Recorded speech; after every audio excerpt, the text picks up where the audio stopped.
I really liked your overview, Elmer, and I thought it was, it's spot on with the decisions and the discussions that need to be had by ACDP.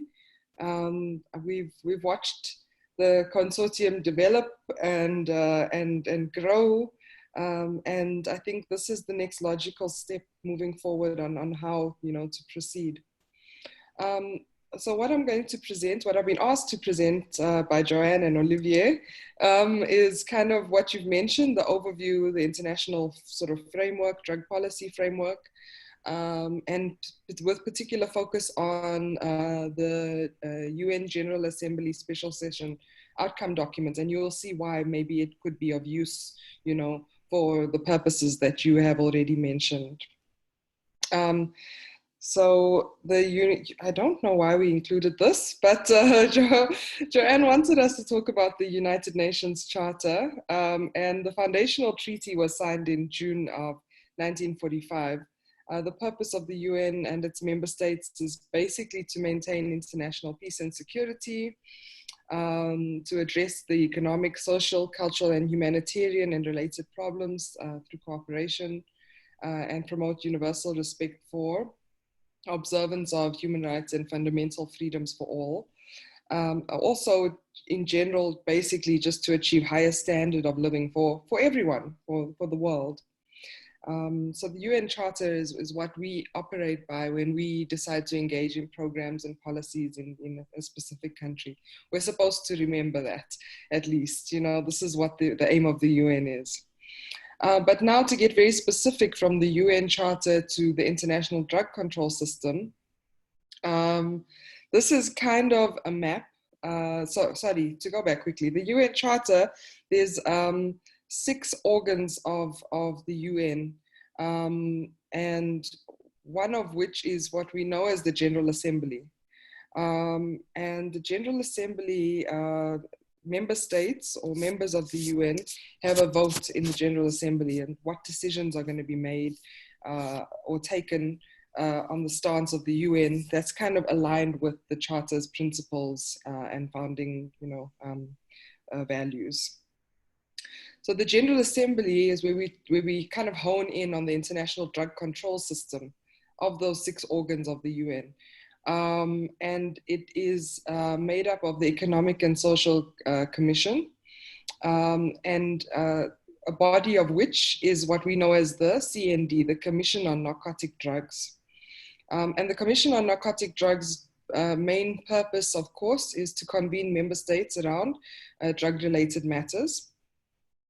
The other organ that kind of reports to the ECOSOC is the INCB, the International Narcotics Control Board, and UNODC and the INCB Secretariat basically reports to the Commission on Narcotic Drugs, and of course the INCB Secretariat would report to the INCB body, which is kind of on par with the CND.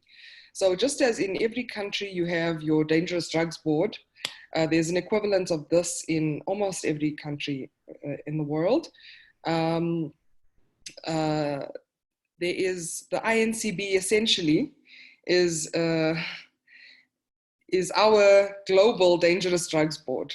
So their role, their mandate is what the Dangerous Drugs Board is meant to be. It's a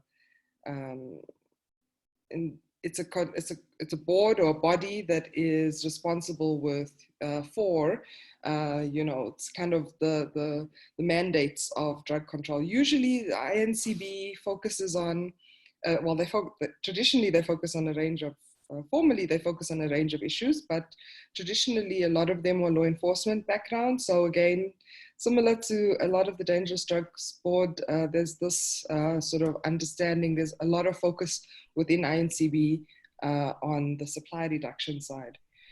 But increasingly over the years, they are moving more towards demand reduction, which is also fine. That's within their mandate. So, but the Commission on Narcotic Drugs is the policy-making body where member states, 53 of them, vote on some of the policies that are in place or the outcomes or the recommendations, right?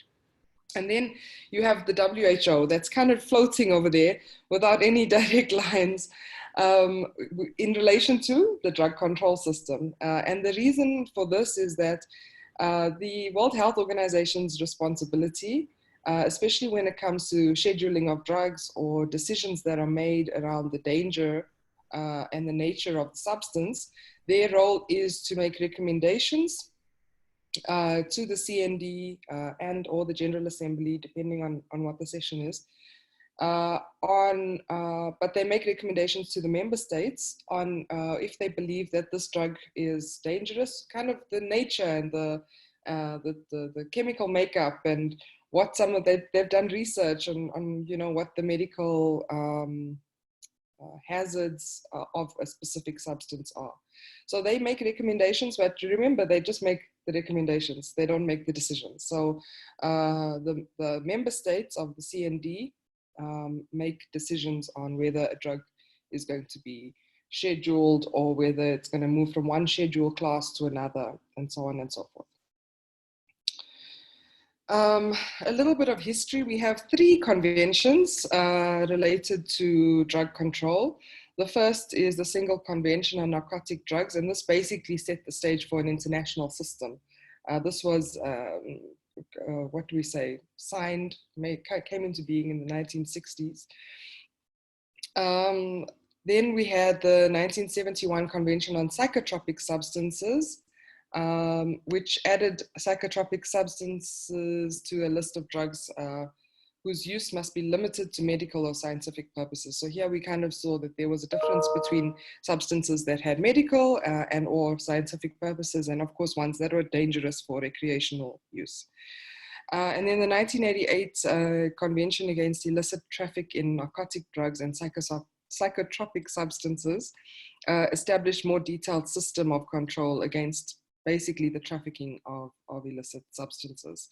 So these conventions are still the foundation of decisions that are made on narcotic drugs and psychotropic substances. Let me move forward. But specifically, we've heard a lot of people talking about UNGAS. What is UNGAS? It is the United Nations General Assembly Special Session on Drugs. Okay, so I mentioned the General Assembly, the role that the General Assembly has, and the different bodies that report or are kind of linked with, you know, feeding into the General Assembly. And so what makes it a special session, and why did it need to happen on drugs? It's basically a meeting of the UN member states to assess and debate the world drug problem. Okay, the conventions are there. It's very difficult to ratify conventions. It takes a whole nother form of process.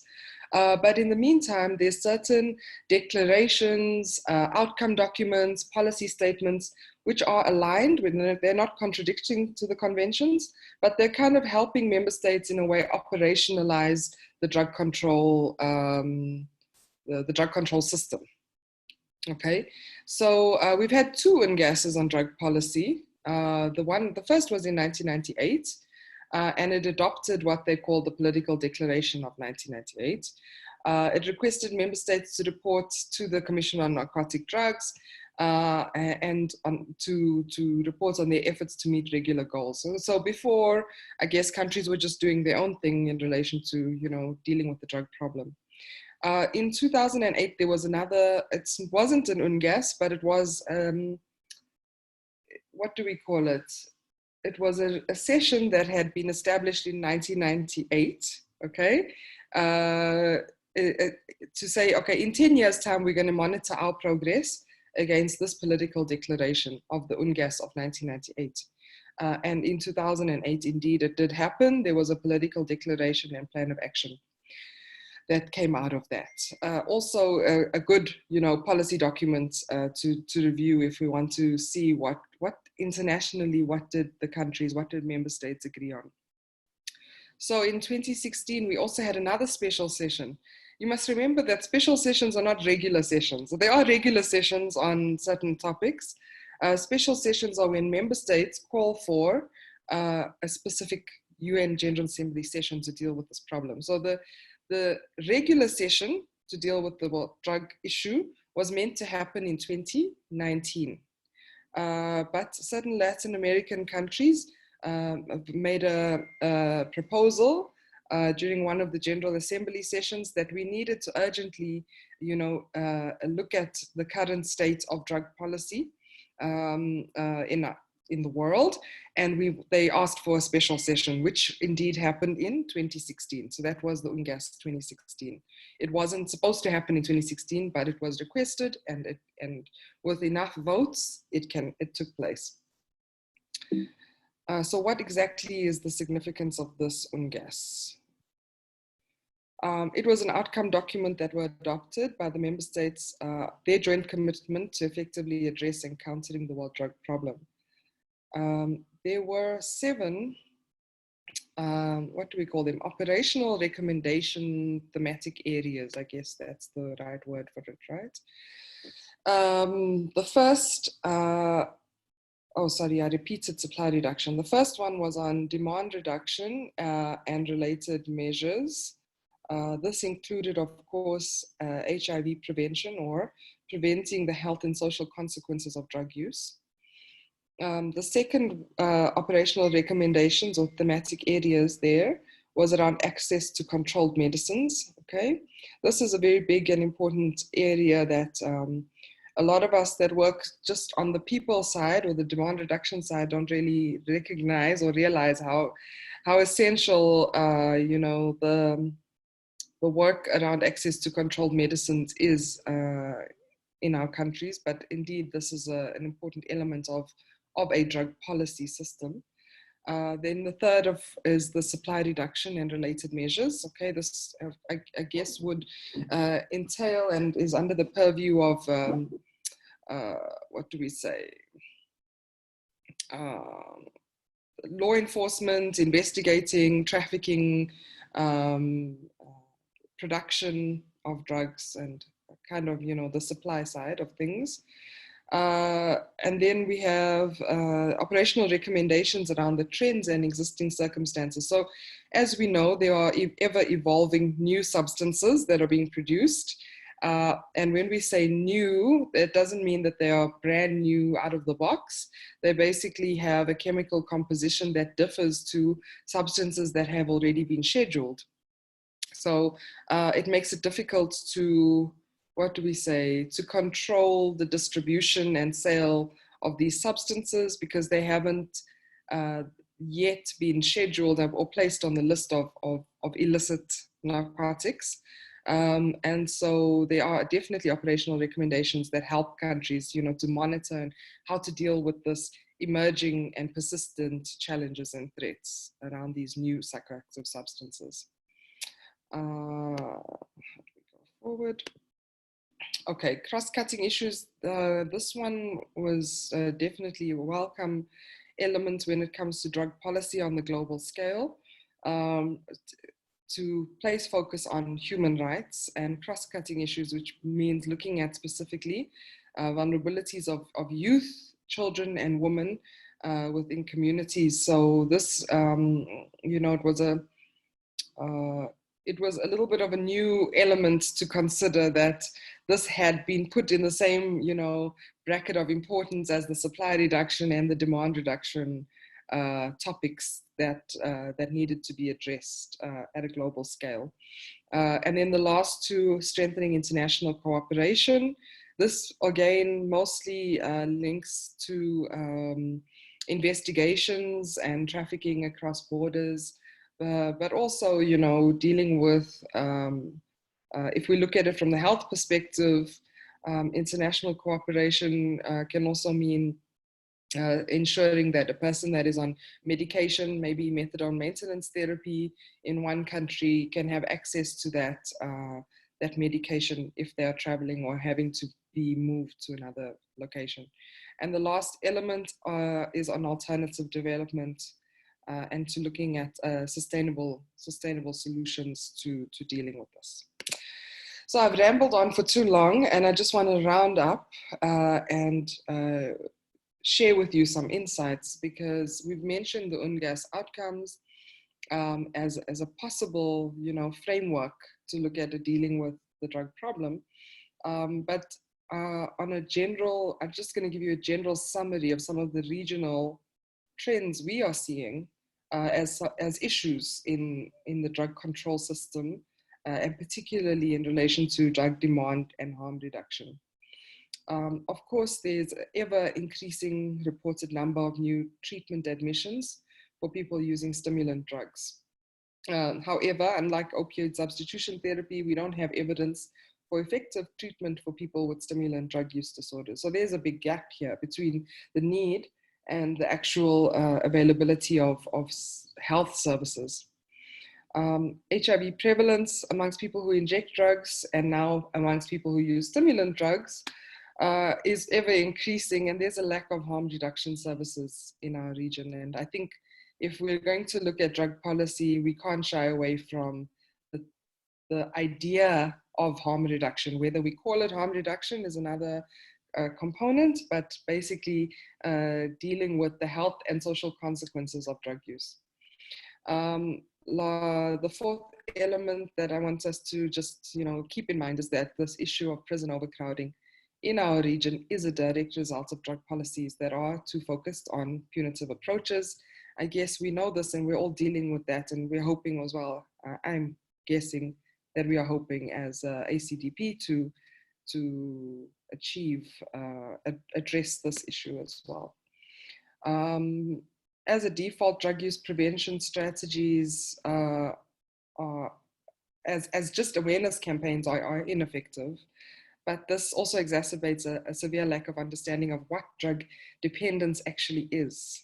Okay, so just going back to basics, not viewing drug users as useless members of society that are here to bring down other people in the system, but to understand that drug dependence is a health concern.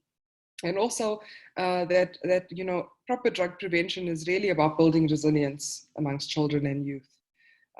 In various ways, and least of which has to do with information on the dangers of drugs.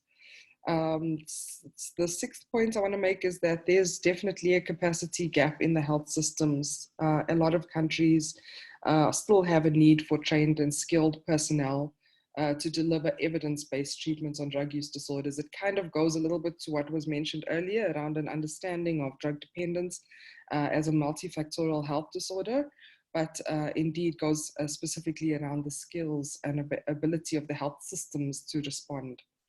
And the last point is the one of compulsory treatment. It's something that we don't talk about very often, but it is definitely something that we need to remember is still prevalent in our region, and we cannot force people into recovery. We can coerce them, we can use contingency management techniques, we can use motivational interviewing, but keeping people in a confined treatment center that's not a prison nor a treatment facility is still a bit of a problem with actually having evidence-based and effective treatment outcomes.